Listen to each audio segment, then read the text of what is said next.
On this episode, I'm going to show you how to cut for that final piece on the end of your vinyl plank flooring install when it comes close to the wall and leaves a gap like this, so stay tuned.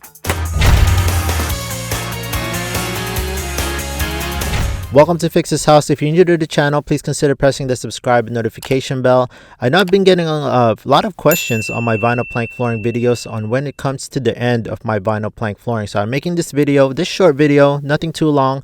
We're going to go through it nice, short, and sweet. I'm just going to explain to you how I finish up the ends of my vinyl plank flooring when it comes close to the wall like this. As you can see that it tapers out.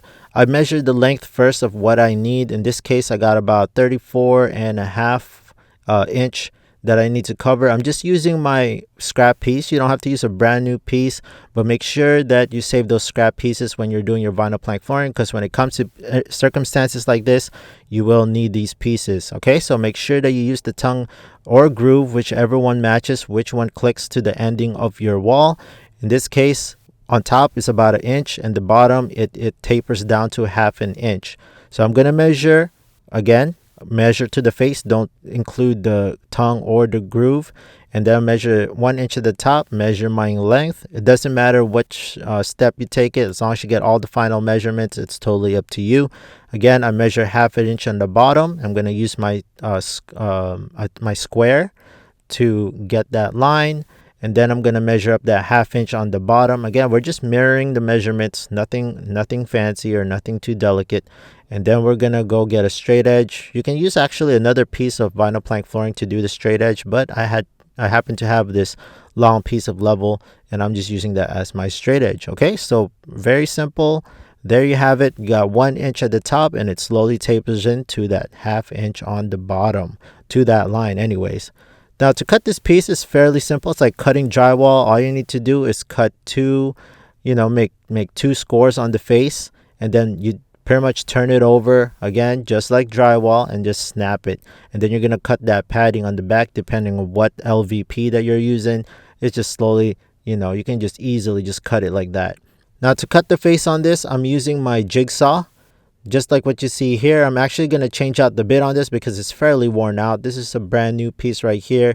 It's going to create a huge rip. This one has been worn out. You can see the teeth's all pretty much gone. And now I'm just going to change it out. Now this is going to get pretty torn up. It's not going to be a clean cut at the end, friends. But it doesn't matter because this end is going to be covered up with a baseboard anyways. So no need to worry about that end. You can see how rough this cut is. Again, I'm not worrying about it. It's the end piece. It's going to get covered up with baseboard. I can sleep well at night. I like to use this Roberts vinyl plank flooring installation kit. I'll leave it in the description down below. But it comes with the mallet, comes with this pull bar, and it also comes with this tapping block. As you can see, my son helps me out with my projects, and he likes to draw on things. So kudos for my son for that. And this one, it's by Roberts. I'll leave it on the description down below. Okay, friends? So this is the easiest part.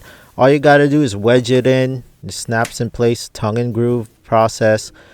Start at the bottom, start at top or bottom. It totally doesn't matter. And just sometimes it clicks. Sometimes you don't even need this pull bar. But take your pull bar and just give it a few taps on the bottom, top, middle, whichever you want to go, because it's simply just going to click in place. Okay, friends? So as easy as that. Give it a few taps. From the top to the bottom, it should click. And here's what it looks like before. You see the unpainted floor right there, the unpainted subfloor, and now it is covered up.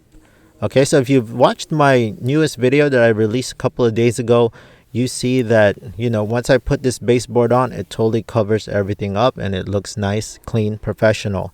So take a look at this when I installed this new baseboard. Let's go back to the clip of that past video. There you have it. Just slides right in and it covers it all up. Again, friends, thank you so much for watching. I'll see you in the next one.